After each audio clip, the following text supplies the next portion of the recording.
Let me ask you something personal. When was the last time you did something that genuinely scared you, on purpose, every single morning? Not a big life decision, not a risky investment, just a small, daily act of voluntary discomfort that made every cell in your body scream at you to stop. That's what a cold shower feels like on day 1, and that's exactly why most people quit before day 3. But the people who don't quit, they describe it the same way, again and again. Not as a wellness trend they saw on a podcast, not as a morning productivity hack. They describe it as the moment something fundamentally changed in their focus, their mood, and most surprisingly, their relationship with fear itself. So today, we're going deep. What actually happens inside your body when you expose it to cold water for 30 consecutive days? Not the Instagram version, the real biological story. From your nervous system down to your fat cells, from your immune response to the chemistry shifting in your brain before you've had a single sip of coffee. And I promise you, some of what you're about to hear is going to completely change how you think about discomfort. Nobody is ready for it. It doesn't matter how motivated you are going in. It doesn't matter if you've watched 15 videos about it or read every study. The second that cold water hits your chest, your body treats it like a genuine emergency. Your breath seizes, your muscles lock up. Your brain fires off an alarm so loud and so immediate that every rational thought you had going in just disappears. This is the cold shock response, and it's ancient, wired deep into human survival biology. Your hypothalamus, the part of your brain that acts as your internal thermostat, detects the sudden temperature drop and within milliseconds starts issuing commands.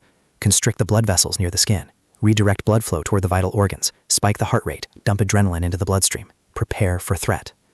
Your body, in that moment, genuinely believes something has gone wrong. It has no way of knowing this is a choice. It doesn't understand the concept of a wellness challenge. All it knows is that the temperature just dropped fast, and it is going to do everything in its power to protect you. But here's the part most people never get to discover because they jump out too fast.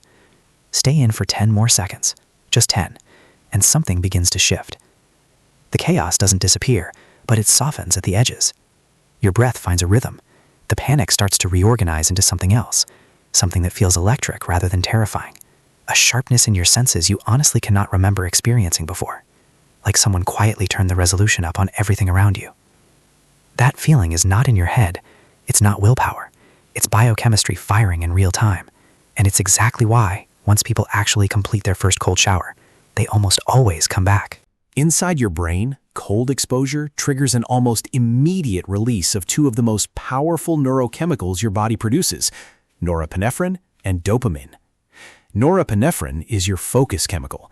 It's the same compound that floods your system during high-stakes moments, the few seconds before something important happens, when your attention narrows and everything non-essential falls away. Cold water produces that chemical state within seconds of exposure. Your brain doesn't gradually warm up the way it does with coffee. It snaps into high-performance mode almost instantly. Dopamine is the bigger story, and it's worth slowing down on this. Research shows that a single cold shower can elevate dopamine levels by up to 250%. That's comparable to intense cardiovascular exercise.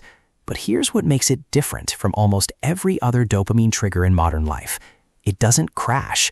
The spike from sugar hits fast and drops hard. The lift from social media vanishes before you've put the phone down. Caffeine borrows energy you'll pay back by afternoon. Cold exposure is different. The dopamine rises gradually and holds steady for hours. Clean, stable, and without the withdrawal.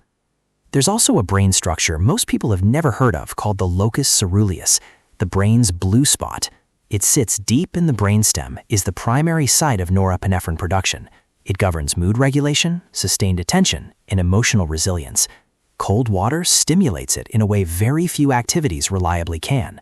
Researchers have even found evidence that repeated activation of this region may help rebalance brain chemistry in people experiencing mild depression, not as a replacement for treatments, but as a genuinely meaningful contributing factor that most doctors never think to mention. Put all of this together, the norepinephrine, the dopamine, the locus ceruleus activation, and what you get is a mental state that feels simultaneously calm and alert. Not wired, not artificially hyped, just present, clear, like the low-level mental static that normally runs in your background has been switched off. Now pay close attention here, because what I'm about to explain is the part almost every cold shower video completely ignores. By day 7, something changes. You still feel the cold. That doesn't go away, but the panic response is smaller. Your breathing steadies faster, not because you're trying harder, but because your nervous system has started updating its own threat assessment. Your heart doesn't spike as hard. The chaos that used to last 45 seconds now resolves in 15. Within half a minute of stepping in, you've already found your footing. What's happening beneath the surface is called neural adaptation. Your nervous system isn't just getting used to the cold. It is physically restructuring how it processes sudden, overwhelming stimuli, building new efficiency into your stress response pathways. This is not a mindset shift. This is measurable, documentable biology. And here's the part that should genuinely excite you. The nervous system doesn't adapt in isolated categories. When you train it to stay composed under the involuntary, uncompromising stress of cold exposure, a stressor you cannot reason with, cannot postpone, cannot negotiate around, those same neural pathways strengthen across every other domain of stress in your life. A difficult work deadline, a conversation you've been avoiding, a moment of unexpected failure. The biology you build under cold water doesn't stay in the shower. It travels with you everywhere. Elite athletes have understood this for decades. Military selection programs deliberately build cold exposure into their conditioning for exactly this reason. And a growing body of neuroscience research is now formally documenting what practitioners always knew. Controlled, repeated cold stress produces a fundamentally calmer, more adaptable human nervous system. A large Dutch study once asked a deceptively simple question: do people who take cold showers regularly get sick less often? 29% fewer sick days from work. That was the answer. Cold exposure stimulates white blood cell production and triggers a norepinephrine surge that actively signals the immune system to raise its readiness. The body, faced with a recurring cold stressor it cannot avoid, quietly makes an evolutionary decision. If this keeps happening, we need to be better prepared. And so it upgrades itself. Then there's brown fat, and this one is genuinely fascinating. Unlike regular white fat that stores energy, brown adipose tissue burns it. It generates heat through a process called thermogenesis and is extraordinarily metabolically active. Most modern adults have almost no activated brown fat because we've engineered cold completely out of our lives. Heated homes, warm clothing, hot showers. We never ask our bodies to do this anymore. Cold exposure is one of the very few proven biological triggers that reactivates it. When it turns on, metabolism improves, insulin sensitivity increases, and your body becomes more efficient at pulling energy from storage. That shivering you feel in the first minutes, that's your body doing something it was evolutionarily built to do, and then most of us have never once allowed it to do. Here's something that surprises almost everyone who completes the full 30 days. They sleep better. On the surface, that makes no sense. You take something that jolts your system awake every morning and somehow end up sleeping more deeply at night. But the mechanism is elegant. Cold exposure trains your body to regulate core temperature with greater precision, and core temperature regulation is one of the central mechanisms your circadian rhythm uses to govern the sleep-wake cycle. Your body temperature needs to drop to initiate and sustain deep sleep. When your thermal regulation system is imprecise, which is the default for most people, that transition is rough and inconsistent. Regular cold exposure sharpens that system.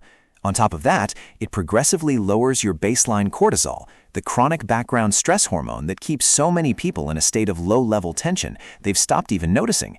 When evening cortisol drops, the transition into sleep smooths out, melatonin production improves, time in the genuinely restorative sleep stages increases. People who reach day 30 are asked what surprised the most. Almost universally, the answer is the same: waking up actually rested. Not just less tired, genuinely restored. Some say it was the first time in years. The transformation at day 30 isn't loud. It doesn't feel like a movie moment. You still feel the cold every single morning. You probably always will. But somewhere between day 10 and day 20, without quite noticing it, you stop negotiating with it. The resistance is still there. That part hasn't changed. You've just stopped needing to argue your way through it. You step in, the cold hits, you breathe, you stay, you finish, and you walk out feeling like you've already won something before your day has even properly started. Your heart rate variability has improved, a clinical marker of how efficiently your nervous system recovers from stress. Your circulation is stronger. Your mood runs more stable without the artificial peaks and crashes. Your metabolism is running cleaner. But underneath all of that, there's something harder to measure and impossible to miss. You trust yourself more than you did 30 days ago. Not because of a quote you saw online, because you spent 30 consecutive mornings doing the hard thing first, before the emails arrived, before the world had a chance to test you. You tested yourself, and every single morning, without exception, you showed up. That kind of proof is quiet. It doesn't announce itself, but it accumulates inside you, and it does not wash off. The real question was never whether cold showers work. The science is solid. The real question is what you're actually searching for, because the people who complete this aren't chasing a wellness trend. They're chasing the version of themselves that doesn't flinch, that doesn't negotiate with discomfort, that moves first. That version is built one cold morning at a time. If you've ever taken a cold shower, even once, even for 5 seconds, tell me honestly in the comments how long you lasted. And if something in this video landed for you, the next one you need is what happens when you combine cold exposure with intermittent fasting. The way these two practices interact metabolically is something most people have genuinely never had explained. It's already up. Don't skip it.